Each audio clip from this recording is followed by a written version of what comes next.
Die دختر قناعت بده کارسی کنه که بچه ترگل سمش بلند رفته میره و هر کس که پشتش فازگاری میای رد میکنه. ورک گل بچه ترگل بسیار برگرنگ است. ما میخوایم که یک بچه قد بلند و مقبول ارسی کنم و میخوایم که پیسه دارم باشه و خوب اندام داشته باشه و یک ورزشکارم باشه. آلو تو که میخوایی که شوهر آیندهت اندام خوب داشته باشه، خون نفر هم میخوایی که زن آیندهشیت اندام خوب داشته باشه. مخصم سی اندام دارم. مربان تو گوشو که ما چه رقم شوهر میخوایم. دیگه ما میخوایم که از توپ یونیورسیتی فارغ شده باشه و یک خوب گشته مثل طب یا انجینیری را خونده باشه. آلو خودت چی خوندی های؟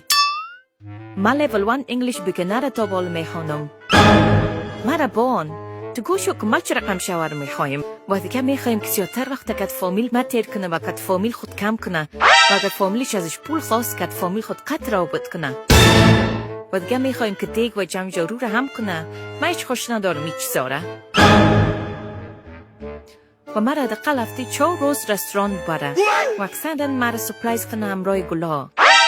یک همه خمانده که شوهر آینده طفلم به دنیا بیاره دیگه خلاص. اگر امکاناتش می بود میگفتم همین کار هم کنه و حیف که امکاناتش نیست.